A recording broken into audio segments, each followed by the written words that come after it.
Good morning to all of you. पिछले class में हम फीमेल रिप्रोडक्टिव सिस्टम का एक्सटर्नल जेनाइटल ऑर्गन पढ़ लिए थे। आज की क्लास में हम स्टार्ट करेंगे इंटरनल जेनाइटल ऑर्गन के बारे में। तो चलिए हम देखते हैं कि जो इंटरनल जेनाइटल ऑर्गन होता है वो कितने पार्ट में डिवाइड है। तो होता है वो 4 पार्ट में, वेजाइना, यूट्रस, फलोपियन ट्यूब और ओवरी। तो हम अभी देखते हैं कि वेजाइना कितना होता है, यूट्रस कितना होता है, फलोपियन ट्यूब और ओवरी का क्या कितने नंबर का है। तो जो वेजाइना होता है वो 1 होता है और यूट्रस भी 1 होता है, फलोपियन ट्यूब 2 और ओवरी भी 2 होता है। तो हम डायग्राम के थ्रू समझेंगे। तो ये जो पार्ट 1 नंबर पे है, 1 नंबर पे है वेजाइना, 2 नंबर पे है यूट्रस और 3 नंबर पे है फलोपियन ट्यूब। फलोपियन ट्यूब 2 है 3 नंबर पे, और 4 नंबर पे हमारा आता है ओवरी। ये ऐसे, ये जो ओवरी है ये है 4 नंबर पे, 2 ओवरी होता है। तो हम 1 बाय 1 करके डिस्कस करेंगे। तो सबसे पहले हम वेजाइना के बारे में पढ़ेंगे। तो वेजाइना को और दूसरे किस नाम से जानते हैं? ऑल्सो नोन एज कोल्पो के नाम से जानते हैं। It is a fibromuscular canal. ये एक फाइब्रोमस्कुलर कैनाल होती है जो फाइबर और मसल से मिलकर बनी होती है। नेक्स्ट पॉइंट है इसका, it is a communication channel between the cervix and vulva. जो वेजाइना होता है वो एक कम्युनिकेशन चैनल होता है। किसके किसके बीच में कम्युनिकेट करता है? तो वो सर्विक्स एंड वल्वा के बीच में कम्युनिकेट करता है। अब हम देखेंगे लेंथ ऑफ वेजाइना। तो वेजाइना का 2 लेंथ पाया जाता है, एंटेरियर लेंथ और पोस्टेरियर लेंथ। एंटेरियर लेंथ इसका होता है 7 सेंटीमीटर और पोस्टेरियर होता है 9 सेंटीमीटर। अब इससे एक क्वेश्चन पूछा गया है जो देखते हैं। The length of anterior and the length of anterior well small due to the fornix nature at uterus.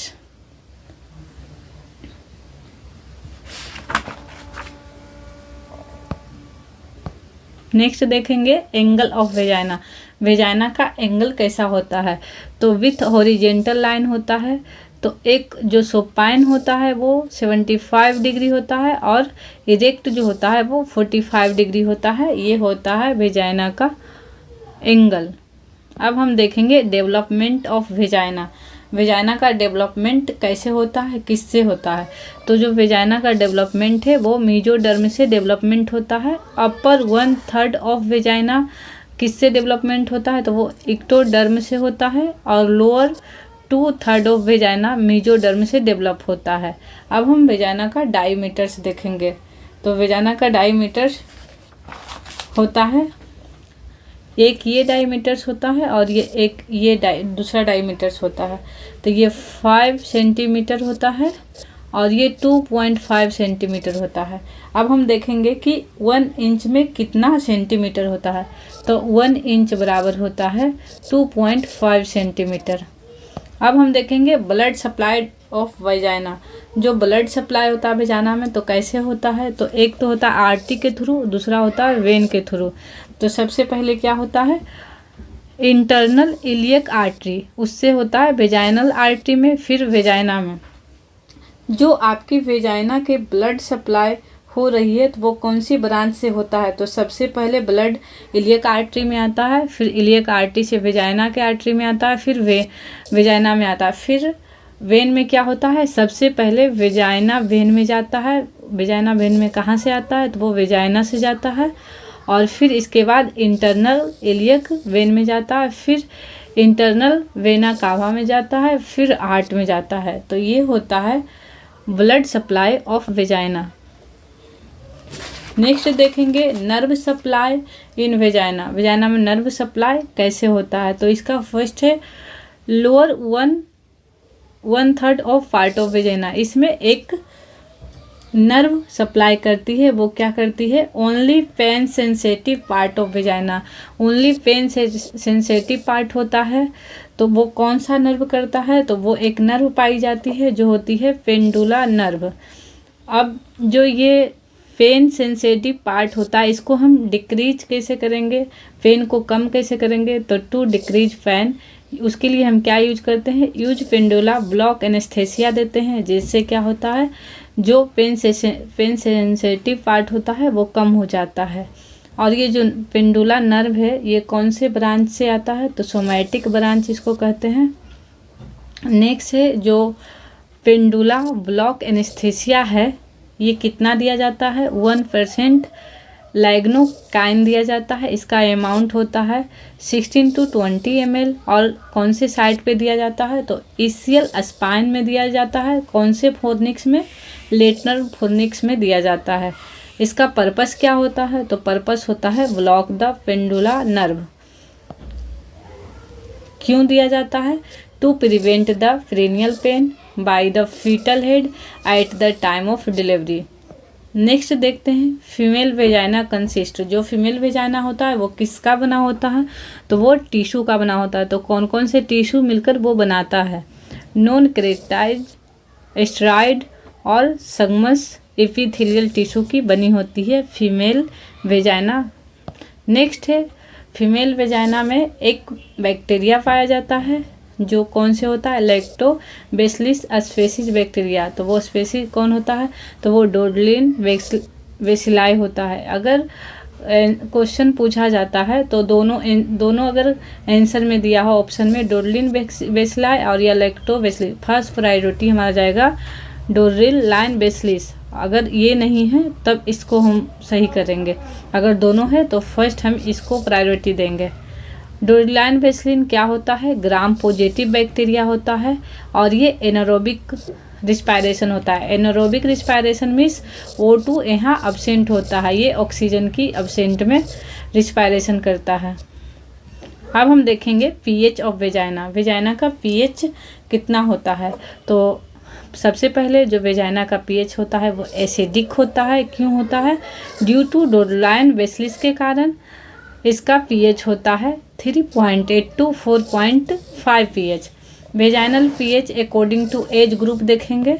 Newborn में 0 to 14 डेज या 2 वीक्स इसका एसिडिक होता है।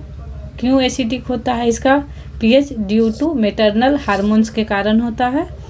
और 2 वीक्स प्री प्यूबर्टी एल्केलाइन होता है। और puberty to reproductive age, puberty से लेकर रिप्रोडक्टिव एज तक जो पीएच होता है वो एसिडिक होता है। मेनोपोज में नेचुरल होता है। After menopause great than, after menopause मतलब कि मेनोपोज के 6 वीक बाद तक कब कितना कैसा होता है, एल्केलाइन पीएच होता है। और during pregnancy pH of vagina कितना होता है, तो वो एसिडिक, हाईली एसिडिक होता है। और during menstrual cycle pH of vagina acidic highly होता है। अब हम फोर्निक्स के बारे में पढ़ेंगे। फोर्निक्स क्या होता है, फोर्निक्स के बारे में देखेंगे। Space between the vaginal ball cervix ball. तो ये वेजाइनल बॉल और सर्विक्स बॉल कहाँ होता है, तो अभी हम डायग्राम के थ्रू समझेंगे। तो ये है पोस्टेरियर और ये है एंटेरियर, ये लेटरल है। तो यहाँ पे कितने नंबर फोर्निक्स पाया जाता है, नंबर ऑफ फोर्निक्स कितना होता है, तो वो 4 होता है। नंबर ऑफ फोर्निक्स 4 होता है। एक होता है एंटेरियर, एक होता है पोस्टेरियर, जिसको हम डिपेस्ट फोर्निक्स भी बोलते हैं। लेटरल 2 होता है, तो 4 फोर्निक्स हो गया। नेक्स्ट देखते हैं, इससे क्वेश्चन पूछा गया है। At the time of labour paracervical anaesthesia are given in. Labour के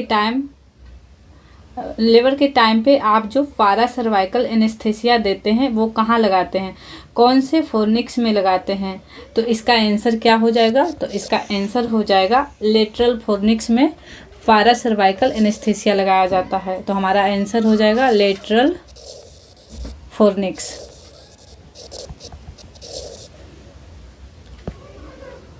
नेक्स्ट हम पढ़ेंगे डायफ्राम के बारे में। डायफ्राम क्या होता है, डायफ्राम का दूसरा नाम डच कैप भी होता है। जो ये डच कैप होता है ये हम किस लिए यूज करते हैं, तो वो कंट्रासेप्टिव मेथड के लिए यूज करते हैं। और ये कहाँ पे यूज करते हैं, उसके अपन कहाँ लगाते हैं, जो कॉन्ट्रासेप्टिक होता है तो वो हम फोर्निक्स में लगाते हैं। अब हम वेजाइना को अल्सो नोन और किस नाम से जाने थे, तो काल्पो के नाम से जानते हैं। ये विजुअलाइजेशन ऑफ वेजाइना, अगर हम वेजाइना को विजुअलाइजेशन करेंगे तो उसके लिए क्या टर्म आएगा, क्या टर्म हम यूज करेंगे, तो वो काल्पोस्कोपी यूज करेंगे वेजाइना को विजुअलाइजेशन के लिए। अब वेजाइनल डिसऑर्डर के बारे में पढ़ेंगे कि क्या क्या होता है वेजाइनल डिसऑर्डर। तो पहला आता है एंट्रोसेल। अब हम जानेंगे एंट्रोसेल मिस क्या होता है। तो एंट्रोसेल मिस होता है a small intestine prolapse to upper vaginal canal. अगर आपकी स्मॉल इंटेस्टाइन प्रोलैप्स हो जाती है तो कहाँ पे होती है, अपर वेजाइनल कैनाल में होती है। नेक्स्ट है रेक्टो वेजाइनल फेस्टुला। तो रेक्टो मिस होता है रेक्टम और वेजाइनल में तो वेजाइना होता है, और फेस्टुला मिस एबनॉर्मल ओपनिंग होता है। तो एबनॉर्मल जो connection between the rectum vagina, तो यहाँ क्या होता है, ये है वेजाइनल ओपनिंग, ये है वेजाइनल ओपनिंग, और ये है एनाल ओपनिंग, ये है एनाल ओपनिंग।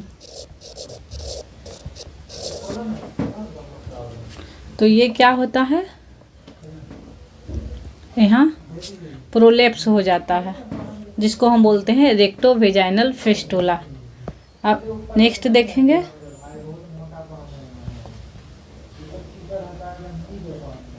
तो आज हम यहीं कंप्लीट करते हैं, नेक्स्ट आगे के क्लास में कंटिन्यू पढ़ेंगे। Thank you all of you.